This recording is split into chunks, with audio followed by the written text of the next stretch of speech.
Political issues అన్నిటిని పక్కన పెడితే సామాజికంగా మనం ఆలోచించాల్సినటువంటి అంశం హైడ్రా. హైడ్రా వచ్చినప్పుడు తీవ్రమైనటువంటి వ్యతిరేకత వచ్చింది, లేకుంటే టార్గెట్ చేస్తున్నారు అనేది. ఇప్పుడు ఒక సిచ్యువేషన్ చూస్తే ఏమనిపిస్తోంది సార్ మీకు? ఇప్పుడు హైడ్రా అనేది ప్రారంభించినప్పుడు ఇప్పుడు దాన్ని ఫుల్ ఫామ్ మీరు చూస్తుంటారు. హైడ్రా ఫుల్ ఫామ్ ఏంటి? Disaster relief, asset protection. ఇందులో రెండు అంశాలు ఉన్నాయి.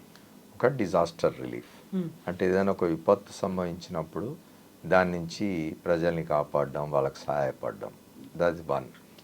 Second asset protection. Asset protection దగ్గరికి వచ్చేసరికంటే ఆస్తుల్ని రక్షించడం. ఆస్తులు అంటే ఏమిటి? మనుషులు నివసించే భవనాలు, ఇళ్ళు, లేకపోతే వాళ్ళకు సంబంధించిన స్థలాలు కాదు. ఆస్తులు అనే దగ్గరికి వచ్చేసరికి ఏంటంటే ప్రభుత్వానికి సంబంధించిన చెరువులు కానివ్వండి, వాటర్ బాడీస్ కానివ్వండి, ప్రభుత్వ స్థలాలు కానివ్వండి, ఇట్లాంటివన్నీ కూడా ప్రభుత్వ ఆస్తుల కిందకి వస్తాయి. ఇవి దశాబ్దాల తరబడి ముగ్గురు నెక్సస్తో ఇవన్నీ కూడా ఆక్రమణలకు గురవుతున్నాయి. ఒకటి బ్యూరోక్రసీ, అధికారులు.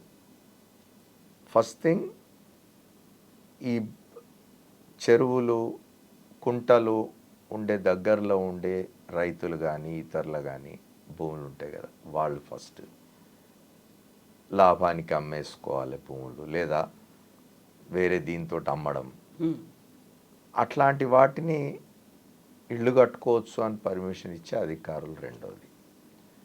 వీళ్ళందరికీ సపోర్ట్గా ఉన్న పొలిటికల్ సిస్టమ్. ఈ మూడు సెక్షన్స్ చేసిన పని కారణంగా ఇవాళ హైదరాబాద్ కానీ తెలంగాణ ప్రాంతంలోని ఇతర జిల్లాలు కానీ పక్క రాష్ట్రమైన ఆంధ్రప్రదేశ్లో కానీ ఎక్కడైనా కూడా ఇవాళ వర్షం విలయం సృష్టించడానికి కారణం ఏంది అంటే ఆక్రమణలు. చెరువులను ఆక్రమించినాం. హైదరాబాద్, యాక్చువల్గా హైదరాబాద్ నగరం అనేది కొన్ని వందల గ్రామాలతో కలిసినాను. ఇది నగరం, హైదరాబాద్ నగరం. కొన్ని వందల చెరువులు. హైదరాబాద్ నగరానికి మంచినీటి సౌకర్యం కల్పించడానికి నవాబుల కాలంలో, నిజాం కాలంలో తవ్విన కొన్ని చెరువులు, హుస్సేన్ సాగర్ కావచ్చు, ఉస్మాన్ సాగర్ కావచ్చు, హిమాయత్ సాగర్ కావచ్చు, మూసీ, ఇవన్నీ కూడా. మూసీ నది ఇవాళ ఎట్లా ఉన్నది? మొత్తం మురికి కాల్వగా తయారైంది. లేదా దాని మీద ఎంక్రోచ్మెంట్స్ వచ్చేసి అసలు మూసీ నది అనేగా అనిపించకుండా పోయింది. ఇటీవల కాలంలో గత 10-15 సంవత్సరాలుగా దాన్ని మూసీ రివర్ ఫ్రంట్ని మళ్ళీ మేము రివైవ్ చేస్తామని ఒక మాట పాలిటీషియన్స్ నుంచి వినబడుతుంది, ప్రభుత్వాల నుంచి వినబడుతున్నది. దానికోసం ఏదో కార్పొరేషన్ లాంటిది కూడా వేసినట్టు 5,000 కోట్లు ఇది చేస్తామంటారు. ఇప్పుడున్న ప్రభుత్వం, కాంగ్రెస్ ప్రభుత్వం కూడా సీరియస్గానే చేస్తూ ఉంటుంది. నేనేమంటున్నా అంటే మీరు చెరువులను, కుంటలను, వీటన్నిటిని ఆక్రమించేసి నాలాలు. ఇప్పుడు ఏం కావాలి? ఒకటి, వర్షం పడితే ఆ వర్షం నీళ్లు పోవాల్సిన చోటుకి వెళ్ళే మార్గం ఉండాలి. రెండవది డ్రైనేజీ వ్యవస్థ. మీరు వర్షం నీళ్ళు ఇవాళ మీరు జూబ్లీహిల్స్ కొండల మీద ఇళ్ళు కట్టుకొని కూర్చొని ఉంటే, మామూలుగా జూబ్లీహిల్స్ మీద వర్షం పడితే జూబ్లీహిల్స్లో పడే వర్షపు నీళ్లు ఎటు పోయేవి? ఇటు కిందికి వెళ్తూ పంజగుట్ట మీదుగా హుస్సేన్ సాగర్లోకి పోయేవి, అంటే ట్యాంక్ బండ్లోకి పోయేవి. అటు పోకుండా ఆపి అక్కడంతా ఆక్రమణలు అయ్యి జూబ్లీహిల్స్, బంజారా హిల్స్ కింద పంజగుట్ట ఏరియాస్ అన్నీ మొత్తం అంతా మీరు బిల్డింగ్స్ కట్టేసి హుస్సేన్ సాగర్లోకి పోకుండా చేసి, హుస్సేన్ సాగర్ను కూడా ఆక్రమించేసి, ఓ నెక్లెస్ రోడ్ కట్టి, ఒక ప్రసాద్ ఐమాక్స్ కట్టి, ఒక ఎన్టీఆర్ స్మృతివనం కట్టి, ఇట్లాంటివన్నీ చేసి అక్కడ మీరు అటువైపు నీళ్లు పోకుండా చేయడానికి ఏం చేసినారు? జూబ్లీహిల్స్ మీద పడే వర్షం నీళ్ళన్నీ కూడా ఇటువైపు కింద టోలీ చౌకి ఇది చేసినారు, మళ్ళీ ఇచ్చినారు. దాంతో ఏమవుతుంది? పెద్ద వర్షం పడి నీళ్లు పోతే అవన్నీ టోలీ చౌకి లాంటి బస్తీల్లో, పేదలు నివసించే బస్తీల్లోకి పోయి అనేక మంది ప్రాణాలు కోల్పోతున్న పరిస్థితి. ఇవన్నీ ఎవరు చేస్తున్నారు? పాలకులు చేస్తున్నారు. ఎందుకు చేస్తున్నారు అంటే ఈ నెక్సస్, రాజకీయ నాయకులు, రెవెన్యూ వ్యవస్థ, బ్యూరోక్రసీ, వీళ్ళంతా కలిసి వీళ్ళని ఆక్రమణలు, real estate mafia, real estate. ఇవాళ హైదరాబాద్లో భూమి అనేది ఒక పెద్ద వ్యాపార వనరు ఇవాళ హైదరాబాద్. కాబట్టి ఎక్కడ భూములు లేకుండా పోయినాయి, నాలాల మీద ఇళ్ళు కట్టినారు. నిన్న మీరు చూసినారు ఇక్కడ మోకిలా అనే ప్రాంతంలో ఒక విల్లాల సముదాయం, ఒక్కొక్క విల్లా 6 కోట్ల రూపాయలు. అట్లాంటివి 120 130 విల్లాలు. అంతా కూడా చాలా బయట ఎక్కడో అమెరికాలో అక్కడ ఉద్యోగాలు చేసి డబ్బులు సంపాదించుకున్న వాళ్ళు, లేదా వ్యాపారాలు డబ్బులు సంపాదించుకున్న వాళ్ళు, వాళ్ళంతా నిన్న ఆ నీళ్ళలో నిలబడి చెప్తున్నారు, అసలు మాకు ఇది తెలిస్తే మేము కొనుక్కునే వాళ్ళం. ఎవడు కొనుక్కోమనండి నిన్ను? ఇవన్నీ చూసి విల్లా అనగానే అది కనిపించగానే హాయిగా బ్రహ్మాండంగా ఉందని పోయినారు మీరు. అది చెరువా, శిఖమా, కుంటనా, ఇంకేమన్నా చూసినారా? నాల మీద కడుతున్నారా? ఇవాళ నిన్న ఆ మోకిలాలో జరిగిందంతా కూడా నాల మీద కట్టింది. సో ఇట్లాంటివన్నీ చేయడం కారణంగా ఇవాళ ఈ పరిస్థితి వచ్చింది. అది ఏ కారణం చేత ఆలోచన ఎందుకు వచ్చింది ముఖ్యమంత్రికి, రేవంత్ రెడ్డి గారికి అనేది మనకు తెలియదు. అభినందించాలి ఆయనను. ఆ హైడ్రా అనే ఒక సంస్థ పెట్టాలని, దాని ద్వారా ఇట్లాంటి ఆక్రమణలన్నిటి తొలగించాలని చెప్పి. మీరు చాలా పొలిటికల్ విమర్శలు చేస్తున్న వాళ్ళు చేస్తున్నారు, కానీ తొలి దశలో కొట్టిన వీటిలలో ఆస్తుల్లో కాంగ్రెస్ నాయకుడు కేంద్ర మంత్రిగా పనిచేసిన పల్లన్ రాజు సంబంధించింది కూడా ఉంది. ముఖ్యమంత్రి రేవంత్ రెడ్డికి తప్పనిసరిగా ఒత్తిళ్ళు వచ్చి ఉంటాయి. పల్లన్ రాజు చిన్నవాడు కాదు, సోనియా గాంధీ స్థాయికి కూడా పోగలవాడు. బహుశా అక్కడి నుంచి కూడా ఒత్తిళ్ళు వచ్చి ఉంటాయి. ఆయన తట్టుకొని నిలబడగలిగినందుకు ముఖ్యమంత్రి రేవంత్ రెడ్డిని అభినందించాలి. దానికి ఇంకా నిలబడుతున్నందుకు చాలామంది చాలా విమర్శలు చేసినారు. కేటీ రామారావుకు ఒక బినామీ ఫామ్ హౌస్ ఉన్నది జన్వాడలో, దాన్ని కొట్టడానికే చేస్తున్నాడు రేవంత్ రెడ్డి అని.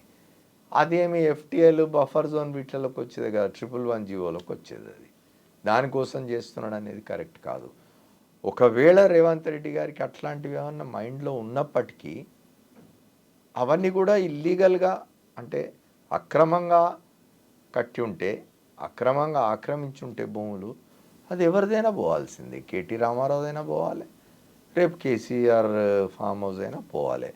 ఒకవేళ అవి చెరువుల్లో కట్టుంటే, అక్రమంగా ఆక్రమించుకొని కట్టుంటే, నాలాల మీద కట్టుంటే, లేకపోతే మీరు పర్యావరణాన్ని ఎట్లా రక్షిస్తారు? ముఖ్యంగా మీకు ఇవాళ హైదరాబాద్ పరిస్థితి ఏమిటి అని అంటే, హైదరాబాద్లో ఏ 15 లక్షలు 20 లక్షల జనాభా ఉన్న కాలంలో నిజాం రాజులు ఏర్పాటు చేసిన డ్రైనేజీ వ్యవస్థ, ఏర్పాటు చేసిన మంచినీటి సౌకర్యాలు, ఇవాళ మీ పాపులేషన్ ఎంత?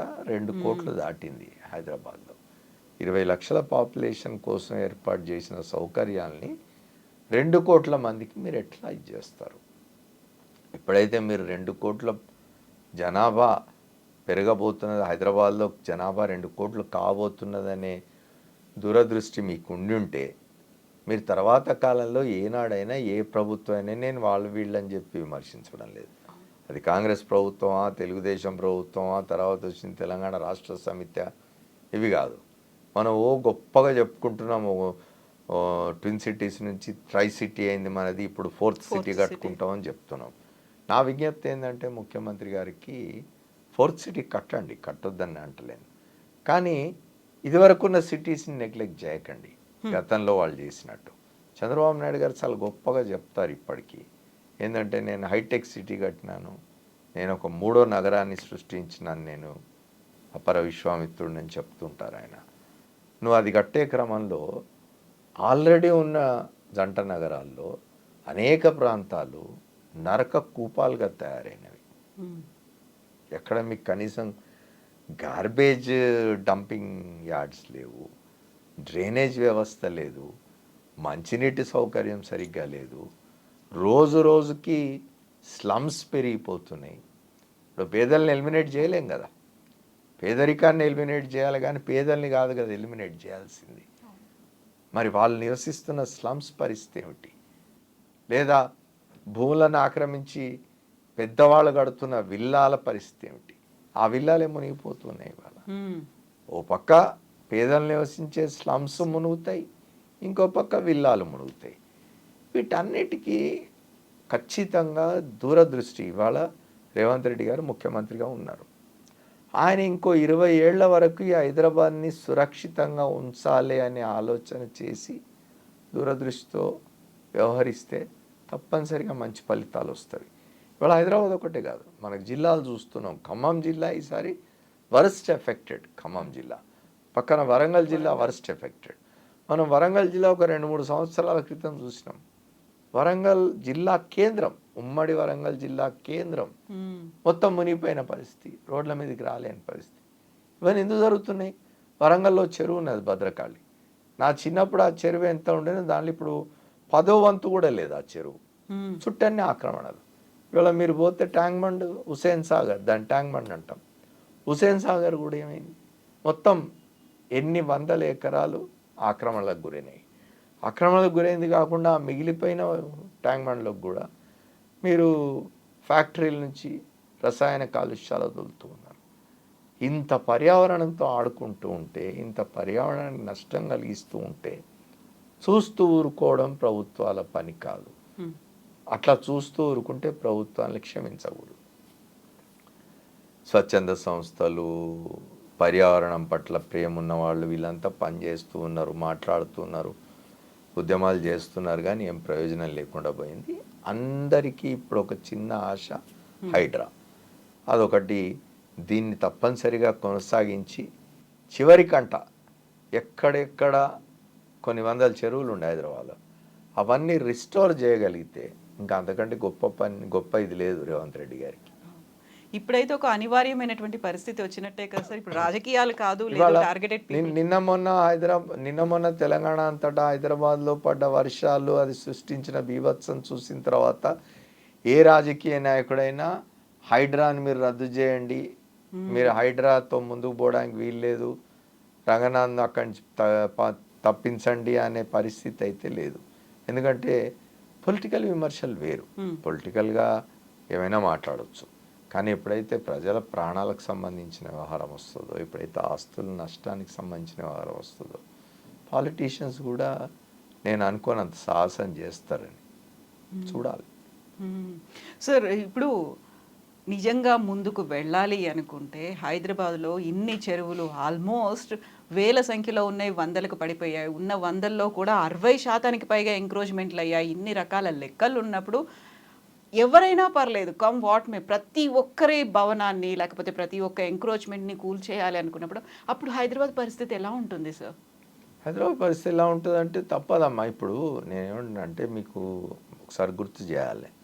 1977-78లో ఎమర్జెన్సీ అనంతరం చెన్నారెడ్డి గారి ప్రభుత్వం రాగానే ఆయన ఒక ప్రకటన చేసినాడు, అందరం హర్షించినాం.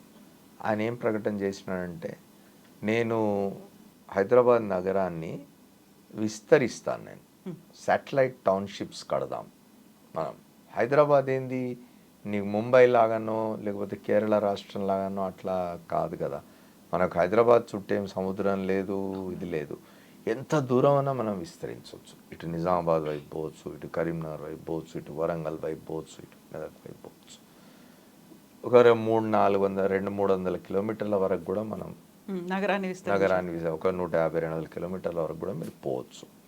అప్పట్లో ఆయన చేసినాడు ఈ మాట, ఈ ప్రకటన, శాటిలైట్ టౌన్షిప్స్కి వెళ్దాము, మనం ఈ నగరాన్ని క్రౌడెడ్ చేయొద్దు అని చెప్పినారు. అందరం సంతోషించినాం. కానీ ఏం జరిగింది, 1-2 మాసాల్లోనే ఆయన చార్మినార్ చౌరస్తాలో 6 థియేటర్లకు పర్మిషన్ ఇచ్చినాడు ఆయనే. అంటే పొలిటికల్ విల్. మరి ఆయన ఏ ఒత్తిళ్లకు లొంగి చేసినారనేది మనకు అనవసరం, కానీ పొలిటికల్ విల్ ఉండాలి. ఇవాళ కూడా మీరు ఇప్పుడు ఇక్కడ ఏవైతే ఆక్రమణలు మీరు తొలగిస్తే ఏమవుతుంది, అయ్యో ఇన్ని భవనాలు పోతాయి కదా, కొన్ని వందల భవనాలు పోతాయి, కొన్ని వందల విల్లాలు పోతాయి, అయ్యో ఎట్లా అని అనుకోవచ్చు. విస్తరించండి, ట్రాన్స్పోర్ట్ ఫెసిలిటీస్ క్రియేట్ చేయండి. మీకు ఆల్రెడీ హైదరాబాద్లో మెట్రో వ్యవస్థ ఉన్నది, దీన్ని ఎక్స్టెండ్ చేయండి. మీరు డిఫరెంట్ ప్లేసెస్కి, మీరు అమెరికా లాంటి దేశంలోకి పోయి చూస్తే ఎంతెంత దూరాలు ప్రయాణం చేస్తారు. రోజు ఉదయం లేచి ఒక దగ్గర నుంచి ఇంకో దగ్గరికి ప్రయాణం చేసి ఉద్యోగాలు చేసుకొని మళ్ళీ సాయంత్రానికి వస్తారు. ఎందుకు, ఎట్లా వస్తారంటే వాళ్ళ దగ్గర ఉండే ఒక ఏమంటారు అద్భుతమైన ట్రాన్స్పోర్ట్ సిస్టమ్, రోడ్స్ కానివ్వండి, లేకపోతే ట్రాన్స్పోర్ట్ కానివ్వండి, ఇవన్నీ ఎంత దూరమైనా ఒక గంటలు చేరుకోగలిగిన పరిస్థితి. ఇవాళ మనకు మెట్రో రైల్ వ్యవస్థను కనుక మీరు డబుల్ ఖర్చు పెట్టి దాన్ని ఇచ్చేయగలిగితే సిటీలో ఎక్కడికైనా పోయి ఉండడానికి ఎవరికైనా అభ్యంతరం ఉండదు, ఎంత దూరం అయినా పోయి ఉండడానికి ఎవరికి అభ్యంతరం ఉండదు. ఇవాళ పోవడం లేదా? ఇప్పటికే చాలామంది మీరు గమనించినట్టయితే ఔటర్ రింగ్ రోడ్కి అవతల ఇంకా చాలా దూరం పోయి చేవెళ్ళ, వికారాబాద్ దాకా పోతున్న వాళ్ళు ఉన్నారు. వాటన్నిటికీ మీరు ట్రాన్స్పోర్ట్ ఫెసిలిటీస్ క్రియేట్ చేయండి. ప్రభుత్వం యొక్క బాధ్యత ఏంటంటే ఇట్లాంటి విషయాల్లో ఖచ్చితంగా ఉండాలి. చెరువుల్ని కానీ, ప్రభుత్వ స్థలాల్ని కానీ, నాలాల్ని కానీ ఆక్రమించకూడదు.